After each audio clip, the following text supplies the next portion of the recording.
Então, galera, o nosso tema de hoje é evolução, tá? E eu já vou começar deixando com vocês essa imagem. Analisem bem, olhem ali o que acontece no início, até onde vai o final. Essa imagem, vocês já devem ter tido bastante contato com elas ao longo da vida de vocês. Se você colocar, escrever no Google evolução, clicar lá em imagens, a primeira que vem é esta ou algumas variações dessa, né, dessa evolução humana de modo linear, né, dando a entender que o homem veio do macaco, que nós seres humanos viemos do macaco. Então, a primeira coisa que a gente vai analisar é o erro nisso, né?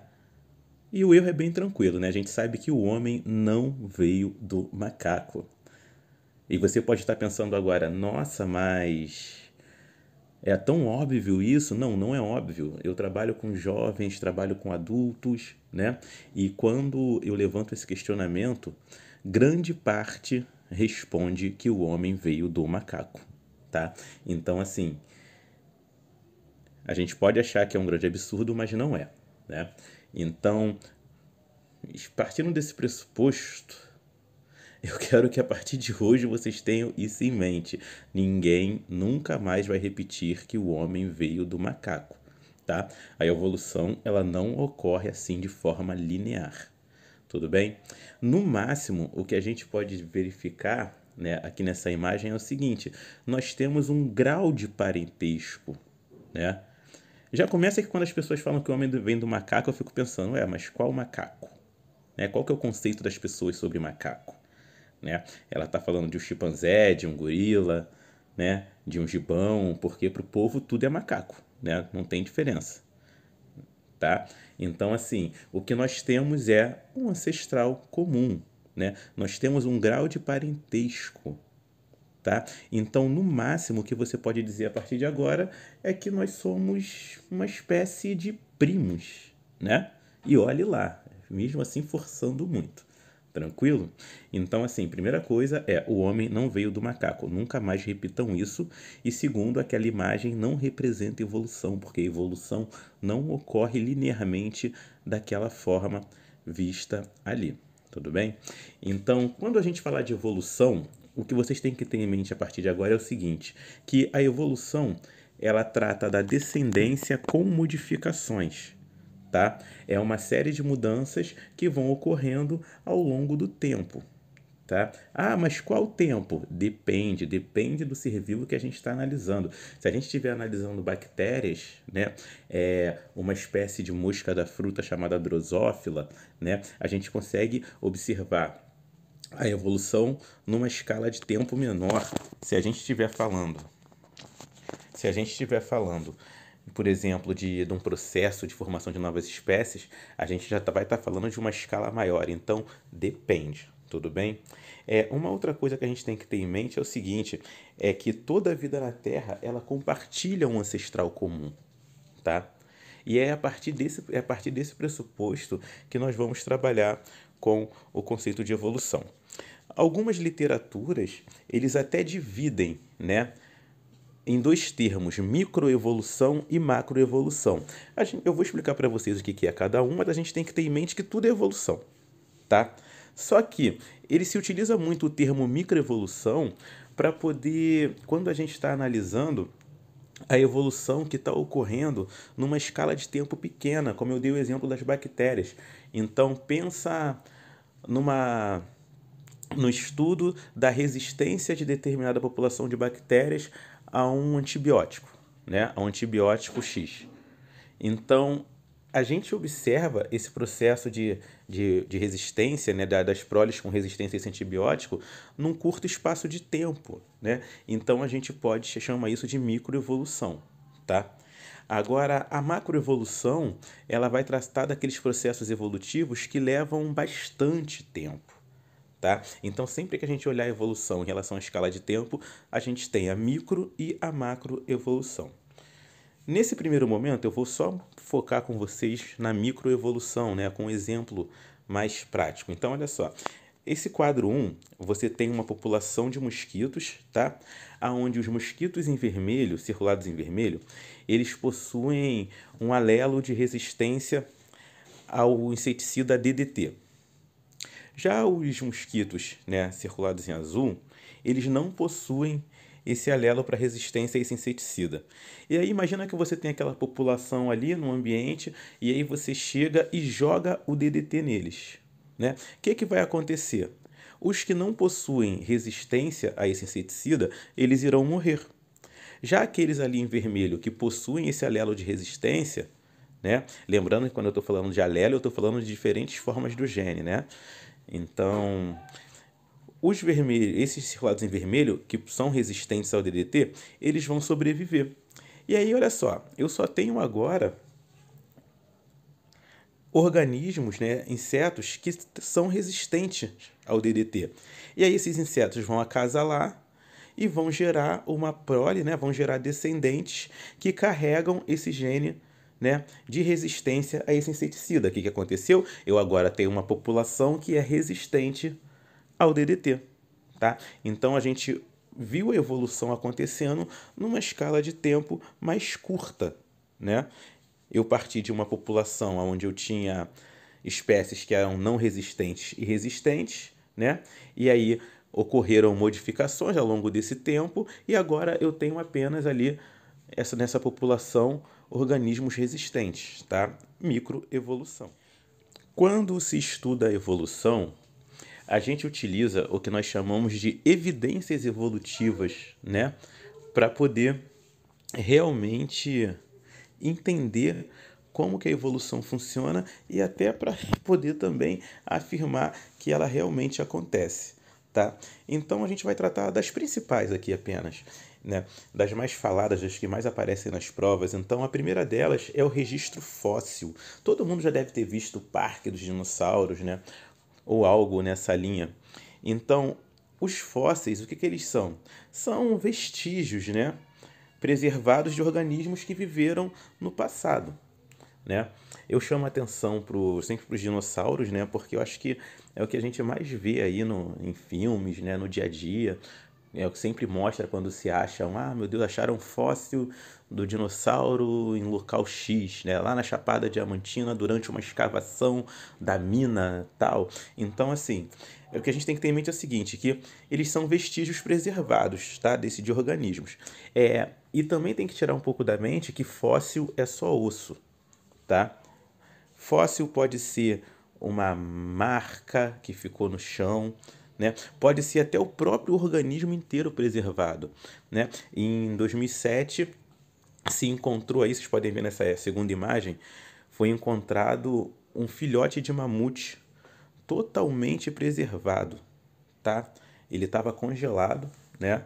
E aí a gente pode puxar um pouco para a questão dos problemas causados pelo aquecimento global, que é o derretimento das calotas polares. Então, né, áreas que antes, né, você encontrava paredões de gelo estão descongelando e esse fóssil foi encontrado durante uma expedição, né, que nem era para procurar ele. Mas esse foi considerado o fóssil de mamute mais preservado já achado até o momento. Para quem não lembra para quem não sabe o que é um mamute, né, lembrem da era do gelo, por favor. Uma outra evidência evolutiva é a anatomia comparada ou comparação anatômica, né? Onde basicamente você vai comparar a estrutura interna, né? A estrutura óssea, tá? Estruturas internas, não só as ósseas, mas estruturas internas de organismos, né? E eu gosto muito desse exemplo porque, olha só, a gente tem aqui o braço do homem, né? A pata dianteira do cavalo, a asa do morcego e a nadadeira da baleia. Quando você analisa internamente, né, os ossos, tá? O que acontece? Você verifica que eles possuem os mesmos ossos nessas regiões, né? Então, por exemplo, de cima para baixo, a gente tem o húmero, olha lá, você vê o húmero em todos eles. A gente tem o rádio e a una, né? O carpo, o metacarpo, as falanges, né? O cavalo, por exemplo, você pode ver uma falange única, né? Mas no homem você vê 5 falanges, tá? Então, assim, a comparação anatômica, ela trata das estruturas internas. E aí, se vocês repararem, né, o que todos esses quatro têm em comum? Eles são mamíferos, correto? Quando se está fazendo, né, a comparação anatômica, se observam principalmente duas características, que são as características homólogas e as características análogas. Vocês também podem observar isso quando vocês estão estudando, sendo chamado de órgãos homólogos e órgãos análogos. Tá? A gente considera que determinada característica é homóloga quando a gente está observando uma estrutura de seres que tem a mesma origem embrionária, mas aquela estrutura tem uma função diferente naqueles seres que eu estou analisando. Tá? E já as características análogas, a gente vai estar observando organismos que têm origens embrionárias diferentes, mas que aquela estrutura que a gente analisa tem a mesma função. Vai ficar melhor para a gente perceber agora no exemplo. Então, olha só. Vamos observar aqui o braço humano, né? A gente tem a pata dianteira do cachorro, né? A estrutura óssea da asa do pássaro e da nadadeira da baleia, né? Então, por que eu chamo isso de características homólogas? Porque quando eu olho, primeiro, que são seres que têm um grau de parentesco, ou seja, a mesma origem embrionária, tá? Sendo que eu vejo ali aquela estrutura, a estrutura óssea, você tem os mesmos ossos, sendo que elas servem para funções diferentes, né? Então, o braço humano serve para a gente poder pegar coisas, a pata dianteira do cachorro para locomoção, no pássaro para ele voar, na baleia você tem tá ali na nadadeira para ele poder se deslocar também, né? Então, são diferentes. O que acontece? Então, quando a gente percebe as características homólogas, o que a gente olha? Foram diferentes adaptações, né? Ou seja, são seres que vivem em meios diferentes, sofreram pressões ambientais diferentes, né? Então, essas estruturas, né, elas são adaptadas para cada um para sobreviver no seu meio, tá? A função é diferente, então o braço humano ele serve para o quê? Para eu pegar as coisas, já a nadadeira da baleia serve para ela nadar, né? E a gente chama isso de divergência evolutiva, né? Ou seja, você tem seres, né, que têm um grau de parentesco, né? E esses seres foram se distribuindo em locais diferentes e sofrendo adaptações diferentes, tá? Já nas características análogas, o que acontece? Primeiro, lembra, eu falei que a gente tem origem embrionária diferente. Então, eu estou analisando aqui uma borboleta, né, e um morcego. Então, a origem embrionária deles é diferente. Só que quando eu analiso a estrutura asa, por exemplo, né, o que eu vou ver? É a mesma adaptação. Por quê? E a mesma função. Eles vivem aonde? Se locomovendo pelo ar. Então, a adaptação ali é a mesma, né? E a função para voar. Então a função também da asa nos dois é a mesma. E aí a gente chama isso de convergência evolutiva. Então seres que não têm ali um grau de parentesco, né? Mas as suas estruturas se assemelham, tá? Por quê? Porque provavelmente eles estão ali vivendo no mesmo ambiente, tá? E aí, só um exemplo mais macro, assim, né? Juntando esses dois. Então, a gente tem aqui ó, a divergência evolutiva e a convergência evolutiva. Então, olha só, a divergência, mesma origem embrionária, né? Estruturas com funções diferentes. Já na convergência evolutiva, o que eu tenho? Que seria ali a minha estrutura análoga, né? O que eu tenho? Seres com origem embrionária diferente, mas que têm estruturas que desempenham a mesma função, né? Aí, ó, só de novo aqui, vamos olhar aqui a convergência evolutiva. Ó, o golfinho, o ictiosauro, que é um réptil, né, que já foi extinto, né? O merlin e o pinguim. O que eles têm em comum? Nadadeiras, porque todos se locomovem na água, né? Todos são organismos que têm um alto poder de natação. Mas a origem embrionária é diferente. Ó, o golfinho é um mamífero, né? O ictiosauro é um réptil, como eu falei. O merlin é um peixe. O pinguim é uma ave. Mas as estruturas são as mesmas. Quando eu tenho... Então, de novo, origem embrionária é diferente, né? estruturas com a mesma função, órgãos, estruturas ou características análogas, né? Chamam de convergência evolutiva. Quando eu tenho mesma origem embrionária, né? E estruturas que exercem funções diferentes, né? Eu tenho as nossas características homólogas, né? E aí eu chamo isso de divergência adaptativa. Uma outra evidência evolutiva são os órgãos vestigiais ou estruturas vestigiais. Primeiro eu quero começar dizendo que essa nomenclatura já está caindo em desuso, tá? Por quê?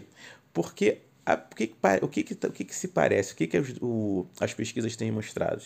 Que estruturas que antes, né, essas estruturas vestigiais que a gente antigamente dizia que não serviam para nada, né, estamos descobrindo funções para elas. Tá? Eu peguei dois exemplos aqui só para a gente poder ilustrar. Então, acho que o mais famoso deles é o apêndice. Né? Então, olha só, aqui a gente está comparando o apêndice de um coelho com o apêndice humano. Né? As pessoas costumam dizer que o nosso apêndice ele só serve para inflamar e fazer a gente ter que operar, né? Só para causar problema. Só que, vamos lá, no coelho, nesse coelho aqui, o apêndice ele tem uma função muito interessante. Você vê que o apêndice ele está aqui no final do tá aqui no seco, né? No final do seco, ele é um apêndice bem desenvolvido quando comparado ao dos seres do humano. E no coelho, esse apêndice ele abriga micro-organismos, né? Que vão atuar ali na degradação da celulose, né? Lembrando que o coelho é um herbívoro. Né? Então, ali tem micro-organismos que atuam na degradação da celulose para poder gerar energia, né? Vai gerar glicose para aquele animal. Na gente, a princípio, não se encontrava função. Então, o que se dizia muito era que o apêndice, lá nos tempos mais primórdios, né? Tipo escola de samba, esse apêndice ele já foi mais desenvolvido, né? Com o tempo ele foi perdendo função, então a gente hoje em dia tem só esse apêndice vermiforme aí, né? Só que estudos demonstram que esse nosso apêndice ele tem função sim. Ele abriga bactérias ali, né? Microbactérias que ajudam na digestão, tá? E também ele produz células de defesa, né? Anticorpos que vão atuar ali ajudando na defesa do nosso organismo. Tá? Então, assim, não se fala mais que apêndice não serve para nada, não tem função nenhuma. Tá? Mas ele sempre foi tratado como uma estrutura vestigial, ou seja, uma estrutura que já teve uma função e acabou perdendo. Essa função foi diminuída ou não tem mais nenhuma função. Mas, como eu falei, isso está mudando. Tá? Um outro exemplo, e esse eu acho que todo mundo debate, está relacionado ao siso. Né? Se você falar com sua avó, vai falar que é o dente do juízo, blá, blá, blá, blá, blá, toda uma historinha. O que acontece? O siso, ele é o nosso terceiro molar, tá? Os nossos os nossos parentes, né, mais antigos, eles tinham uma estrutura óssea maior, tinham mandíbulas maiores, né? Eles precisavam mastigar bem os alimentos ali, porque a gente ainda não cozinhava os alimentos. Então, o que acontecia? Esse siso, ele era muito utilizado na mastigação, né? Com a evolução, né? Com o advento do fogo, os alimentos cozidos, né? Nossa mastigação foi facilitada, a nossa estrutura óssea foi mudando, a nossa mandíbula, né, ficou menor, e aí acabou não tendo mais lugar para esse siso. Tá? E aí o que está acontecendo? O que se observa hoje? Que 35% da população, né, da população dos humanos, né, eles já estão nascendo sem o siso. Tá? E aí, mais uma vez, começaram a falar: ah, mas o siso não tem função nenhuma, o siso não serve para nada. E a gente já tem estudos hoje que mostram o contrário. O siso ele dá problema, ele não sai porque não tem espaço para ele. Então a gente acaba tendo que arrancar, né? E aí também, olha, isso gera uma grande confusão que dependendo da linha que o pesquisador segue, você vai ver que tem gente que diz que não tem que arrancar, gente que diz... Uma coisa é certa, se você tem uma mandíbula que, que comporta os seus sisos, você não precisaria arrancar, tá? Você não precisa arrancar. Agora, quando você não tem, você acaba tendo que tirar porque vai causar inflamação, causa uma série de problemas. Mas o mais importante é, a gente já descobriu sim uma função para o siso, além da que ele tinha que estava relacionada à mastigação. Né? Cientistas descobriram que o siso ele é uma ótima fonte de células tronco, tá? Então, pessoas que conseguem manter o seu siso ali, é como se elas tivessem ali um depósito de células tronco, né? Que poderiam ser utilizadas caso ela precisasse, poderiam ser manipuladas, né? Então, assim, não, essa história de que o siso não serve para mais nada não é bem assim, tá? E ele também é considerado um órgão vestigial, uma estrutura vestigial. Vamos fechar nossas evidências evolutivas aqui com a biologia molecular, que é padrão ouro, tá? E assim, e é bem tranquilo, né? É que a análise é feita nos genes homólogos. E assim, é bem direto. Quanto maior a diferença existir no DNA dos genes homólogos, maior vai ser a distância de parentesco entre as espécies que você está analisando. Quanto mais parecido, né, for o DNA naqueles genes homólogos, maior é o grau de parentesco entre essas espécies. Então, aquele exemplozinho para a gente poder fixar. Olha só, muitas vezes já foi feita análise da estrutura da insulina. Né? E aí, o que se verificou? Que quando você compara o gene que codifica a insulina, quando você compara ali o DNA, se essa comparação for feita com o chimpanzé, a semelhança naquele DNA é de 98%. Agora, quando você compara com um réptil, essa diferença ela cai para 46%. Então, veja só, quando eu comparo o gene que codifica a insulina, né, humano e chimpanzé, eu tenho 98% de homologia. Quando eu comparo a do humano com a do réptil, eu tenho 46%. Então, quem tem o maior grau de parentesco? O homem e o chimpanzé, tá?